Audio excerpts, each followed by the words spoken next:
Bismillahirrahmanirrahim. Assalamualaikum warahmatullahi wabarakatuh. Alhamdulillah rabbil alamin. Alladzi ja'ala asy-syamsa wal qamara husbana. Asyhadu an la ilaha illallah wahdahu la syarikalah wa asyhadu anna sayyidana Muhammadan abduhu wa rasulullah la nabiyya wa la rasula ba'dah. Allahumma shalli wa sallim ala sayyidina Muhammad. Qala Allah ta'ala fil kitabil karim. A'udzubillahi minasyaitonirrajim. Bismillahirrahmanirrahim. Ya ayyuhalladzina amanu ittaqullaha haqqa tuqatih wa la tamutunna illa wa antum muslimun. Wa qala aidan inna iddatasy syuhuri indallahi asyara syahran fi kitabillah yauma khalaqas samawati wal ard minha arba'atum hurum.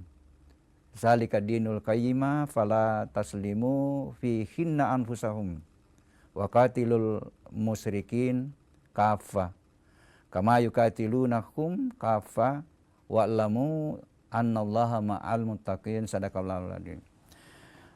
Hadirin para pemirsa Mutiara Iman Kompas TV yang insya Allah dimuliakan Allah, puji dan syukur senantiasa kita panjatkan kepada Allah Subhanahu wa taala, Tuhan yang menjadikan matahari dan bulan sebagai alat perhitungan waktu, menjadikan 12 bulan dalam satu tahun, di mana di dalam 12 bulan itu ada 4 bulan hurum.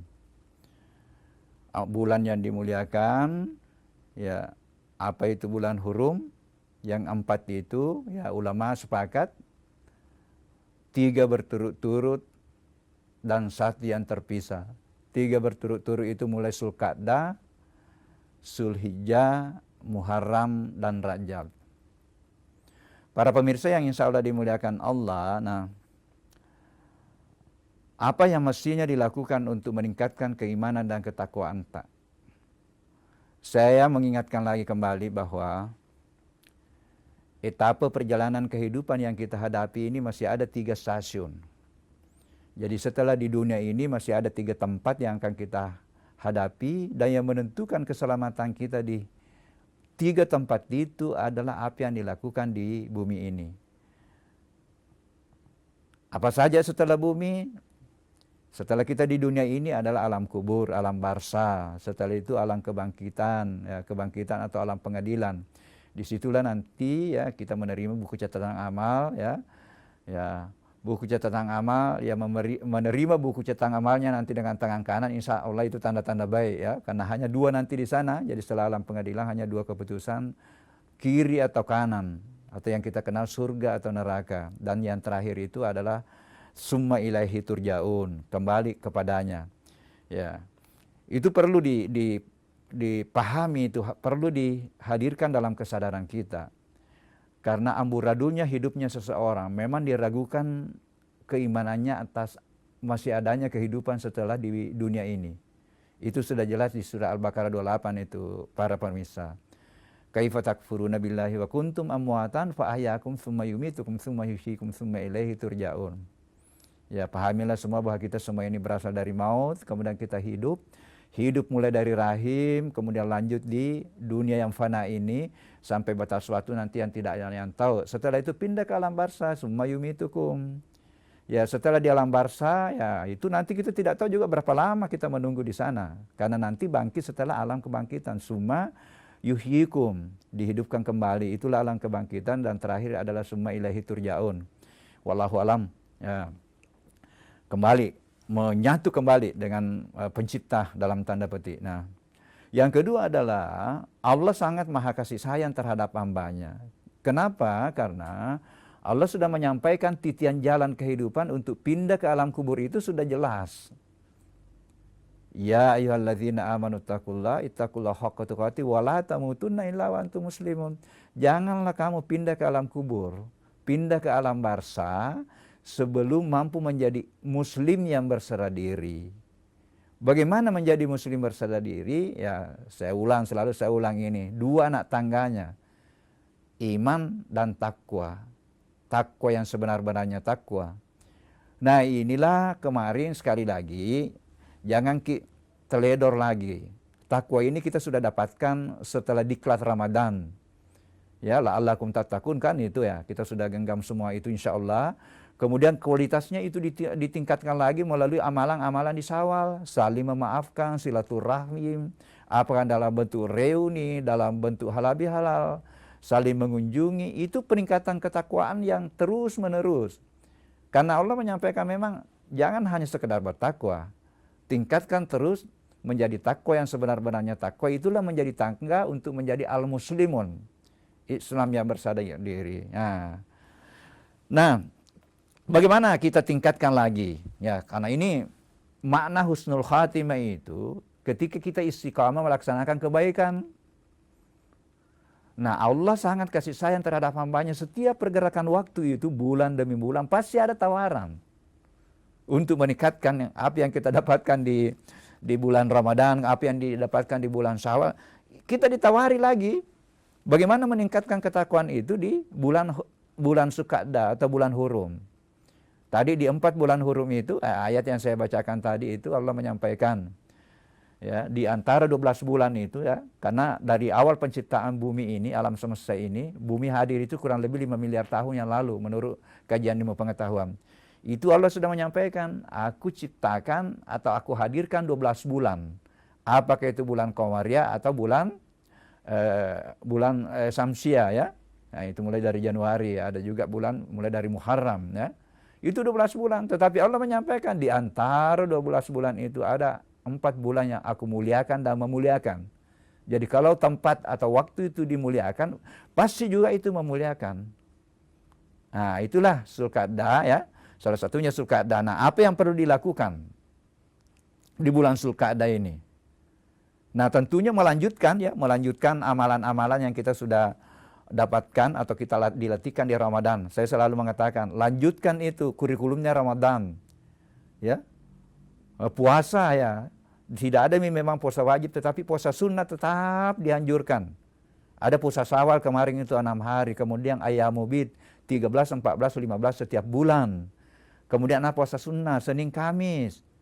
Ya, itu tawaran. Kemudian apa lagi? Salat tahajud. Tidak ada memang tarawih, tapi tahajud setiap malam. Ya. Nah, kita akan lanjutkan lagi nanti setelah pesan-pesan berikut ini.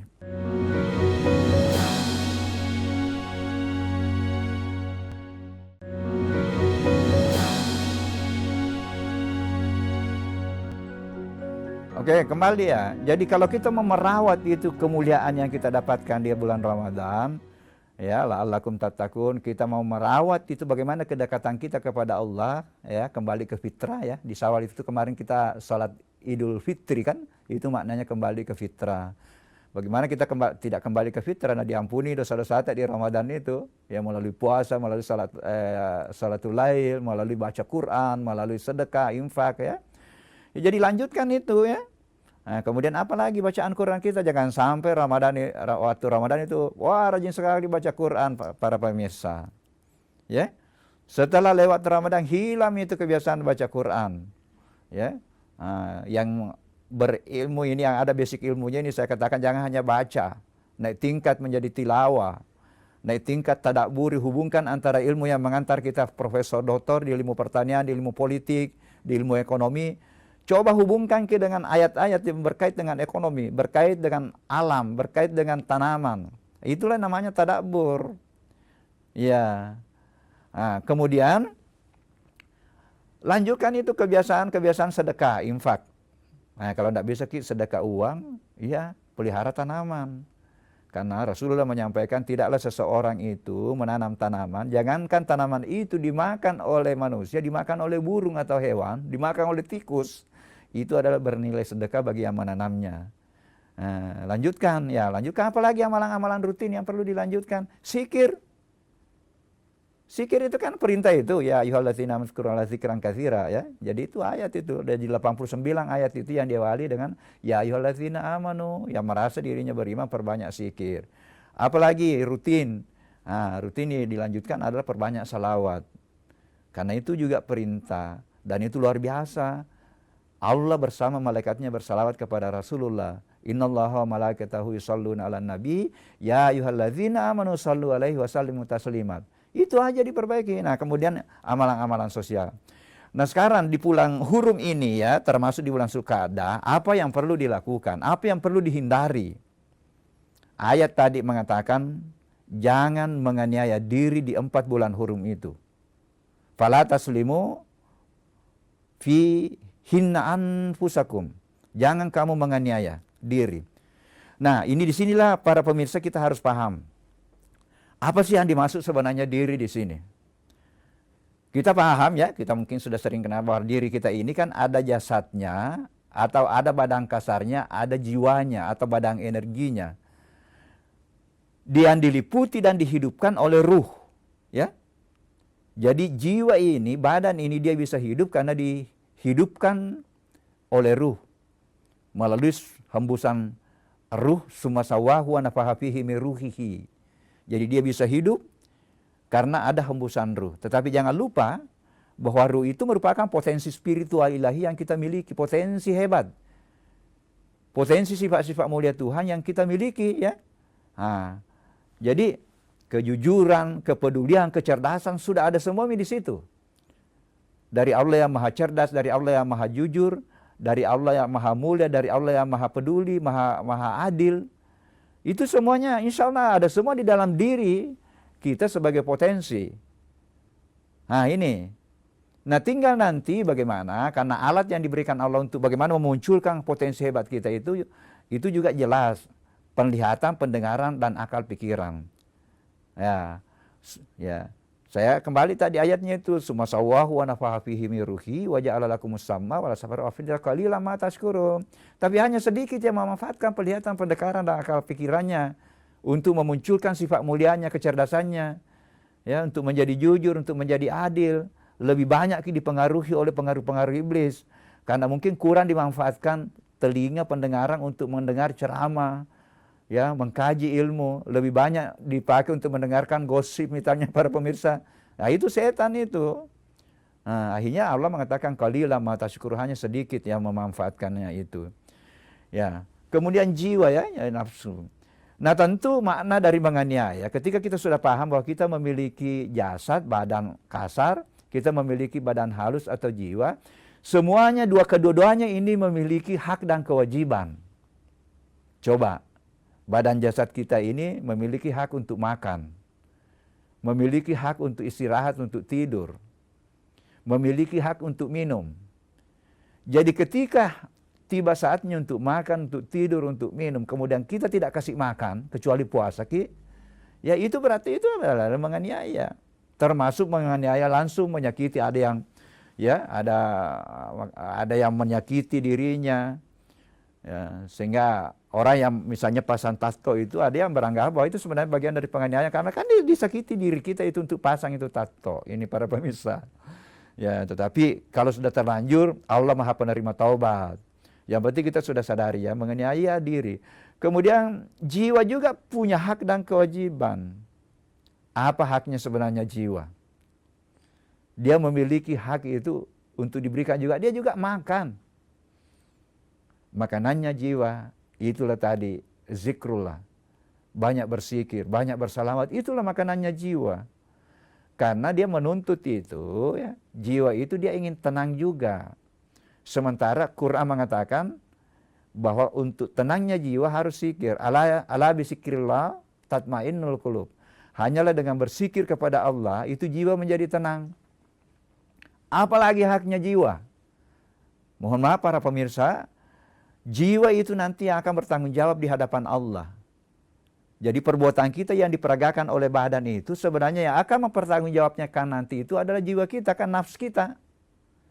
Karena kalau badan jasad ini kan kembali ke tanah, jiwa nanti itu kembali ya, kembali pindah ke alam barzah ya, masih bersama dengan ruh kan, dan disitulah nanti diminta pertanggungjawabannya nanti, terutama pada saat alam pengadilan. Itu banyak ayat bahwa jiwa kita itu akan diminta pertanggungjawabnya sesuai dengan amalan yang dilakukan. Nah, itu punya hak juga kan? Punya hak untuk ditingkatkan kualitasnya. Karena nanti ya mulai dari perpisahan jiwa itu ya sudah sangat ditentukan oleh bagaimana kualitas jiwa kita yang ditata melalui tadi peningkatan iman dan ketakwaan. Ya. Jiwa itu sudah menunggu, bukan dipaksa keluar dari badan, tetapi dia menunggu juga bagaimana nanti diundang oleh Allah dengan panggilan terhormat. Siapa jiwa yang diundang dengan panggilan terhormat? Ya ayyatuhan nafsul mutmainnah irji'i ila rabbika radiyatan mardiyah fadkhuli fi ibadi wadkhuli jannati. Itulah jiwa yang diundang. Hai jiwa yang sudah sampai posisi al-mutmainnah, jiwa yang tenang. Tadi dengan berbagai ujian itu, masuklah ke dalam golongan hambaku yang aku ridha, dan masuklah ke dalam golongan hambaku yang masuk surga. Jadi ini haknya juga jiwa, dia menunggu itu untuk selalu ditingkatkan kualitasnya. Ya. Nah, para pemirsa yang insya Allah dimuliakan Allah, kita akan lanjutkan setelah pesan-pesan berikut ini.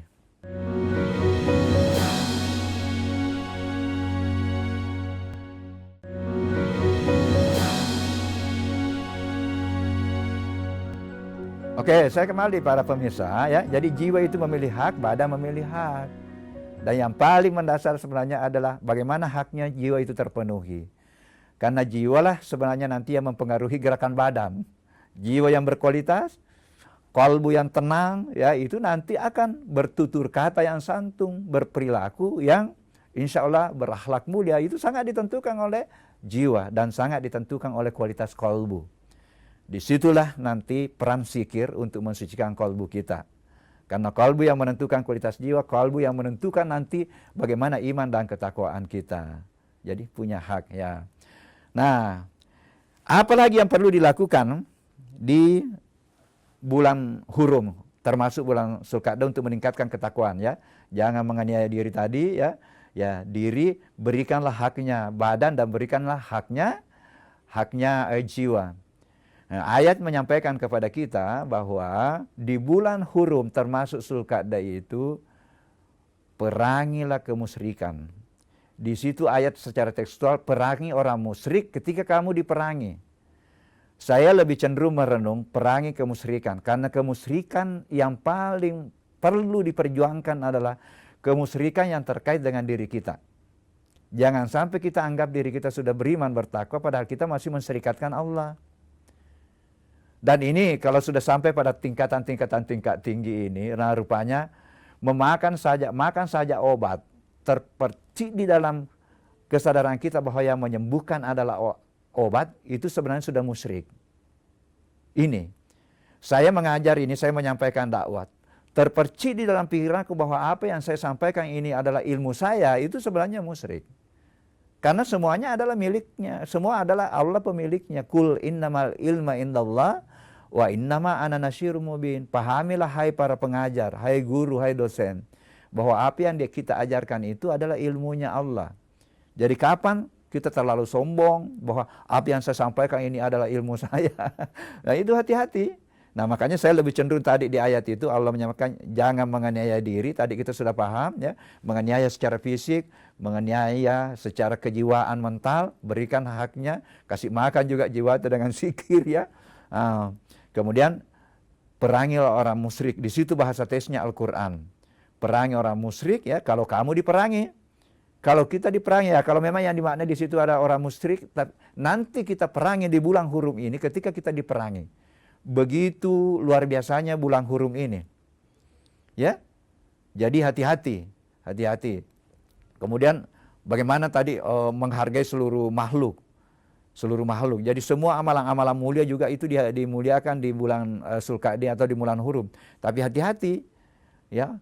Itu di masa jahiliyah saja, ketika masuk bulan Hurum itu jahiliyah saja berhenti berperang. Nah inilah tantangan. Ya, inilah tantangannya tantangannya antara Iran ini dengan Amerika. Ya, meskipun ada misalnya gencatan senjata, tapi tetap juga orang jahiliyah saja berhenti pada saat masuk bulan Hurum. Jadi mestinya 3 bulan berturut-turut ini tidak ada perang. Berhenti kalau betul-betul mempraktekkan perintah Allah di surah At-Taubah. Ini kan surah At-Taubah, surah ke-9 itu ayat 36. Bahwa di bulan Hurum itu jangan menganiaya diri, kemudian perangilah orang musyrik ketika diperangi. Saya lebih cenderung perangi kemusyrikan. Karena lebih sebenarnya kemusyrikan yang terkait dengan diri kita, dan itu terkaitnya nanti dengan peta jalan kehidupan. Karena kebalikan dari musyrik itu kan bagaimana kita betul-betul mentauhidkan Allah secara total. Mentauhidkan hanya Allah, itulah yang disebut dengan al-muslimun. Nah, itu ya ayyuhallazina amanu ittaqullaha haqqa tuqatih wa la tamutunna illa wa antum muslimun. Aja mau mati, jangan kamu pindah ke alam kubur sebelum mampu menjadi Islam yang berserah diri. Bukan hanya Islam. Karena yang dipanggil di situ sudah Islam. Iman, takwa, al-muslimun itu adalah tingkatan kualitas keberagamaan kita, ya, yang hanya betul-betul menyerahkan segalanya kepada Allah, pentauhidan sejati. Yang bermakna la haula wala quwata illa billah, yang bermakna la ilaha illallah, sebenarnya di situ kriteria muslim. Jadi bukannya sekedar Islamnya para pemirsa ya, karena ada juga yang sekedar jangan kamu mati sebelum Islam. Ya kalau hanya Islamnya KTP, ya, tetapi dia tidak perkuat imannya, tidak perkuat takwanya menjadi takwa yang sebenarnya takwa, bukan itu yang dimaksud di situ. Nah, disinilah butuhnya belajar para pemirsa. Nah, ya, para pemirsa yang insya Allah dimuliakan Allah, jadi coba tingkatkan lagi ya. Jadi rawat apa yang kita dapatkan di Ramadan dan Syawal, kemudian ditingkatkan lagi, ditambah lagi tadi amalan-amalan mulia di bulan Zulqa'dah ya. Dan larangan yang paling tadi utama di bulan Zulqa'dah itu. Karena yang namanya ketaatan itu dua. Taat melaksanakan kebaikan, taat menghindari apa yang dilarang. Itulah sebenarnya takwa. Jadi takwa itu ketaatan yang terdiri dari dua. Taat melaksanakan apa yang diperintahkan dan taat menghindari apa yang dilarang. Nah, tadi ini ada dua yang dilarang. Di bulan Zulqa'dah, jangan menganiaya diri. Tadi saya sudah jelaskan. Diri itu ada dua. Diri jasad, diri jiwa. Ya, semua punya hak dan kewajiban. Yang kedua adalah perangilah orang yang memerangi Anda. Tetapi saya lebih cenderung perangilah kemusyrikan. Kemusyrikan. Kemusyrikan tadi, yang terkait tadi saya sampaikan, kalau sudah mendalam itu ke ini, begitu ada sesuatu yang terpercik di dalam pikiran kita selain dari Allah, itu sebenarnya sudah kemusyrikan. Makan obat, merasa, menganggap bahwa obat yang menyembuhkan, mengajar satu ilmu, menganggap bahwa ilmu yang kita berikan ilmu kita, itu semuanya sebenarnya adalah, itu sudah menentu kemusyrikan secara hakiki ya. Nah itu ya. Nah kemudian menganiaya tadi ya. Nah kalau menganiaya diri dilarang, apalagi menganiaya orang lain. Menganiaya lingkungan, ini harus ditambah ini. Menganiaya orang lain, menyakiti orang lain, menyakiti jiwanya, memfitnah orang, membuli orang. Nah itu juga penganiayaan. Apalagi di media sosial sekarang, mudah sekali kita bully orang. Para pemirsa yang insya Allah dimuliakan Allah, sebagai kesimpulan dari pembahasan kita pada kesempatan ini ya, saya kembali bahwa istiqamalah terus merawat kemuliaan. Kesucian kita yang kita dapatkan di bulan-bulan sebelumnya, coba istiqamah. Ya. Jadi dua yang menjadi ukuran kualitas ibadah, amalan itu istiqamah dan keikhlasan. Bahkan istiqamah, Allah menjelaskan dalam Al-Quran, orang yang istiqamah melaksanakan kebaikan selalu didampingi oleh malaikat dan selalu mendapatkan bisikan, enggak usah khawatir, enggak sudah khawatir. Ya. Kemudian tidak ada keraguan di dalam melakoni kehidupan, itu istiqamah. Kemudian optimalkan lagi amalan-amalan sunnah. Tadi yang saya sudah jelaskan, puasa sunnah ya. Kemudian sholat sunnah, sholat tahajud, sholat rawatib tak jangan lupakan. Kemudian sholat duha, kebiasaan membaca Al-Quran, jangan hanya baca, dan tingkat tilawah. Kemudian orang yang ada basic keilmuannya, hubungkanlah ilmu yang mengantar kita profesor doktor dengan Al-Quran, itulah tadabbur. Kemudian tatalah jiwa kita, saling memaafkan, itu amalan kemarin di bulan Syawal, saling memaafkan. Ya, kemudian tadi saya ulangi lagi, perbanyak zikir karena itu adalah perintah, perbanyak selawat itu juga perintah ya.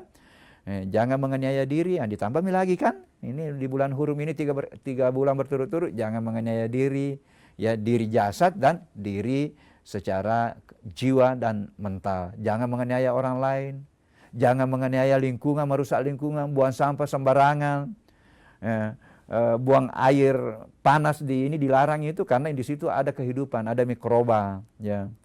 Ya, kemudian berjuang untuk memerangi kemusyrikan. Coba latih kesadaran kita bahwa apa yang kita lakukan itu semuanya dari Allah. Saya ini membawakan materi ya harus selalu terbawa di dalam kesadaran saya bahwa apa yang saya sampaikan adalah ilmunya Allah yang akan saya sampaikan kepada pemirsa. Mudah-mudahan bisa mencerahkan.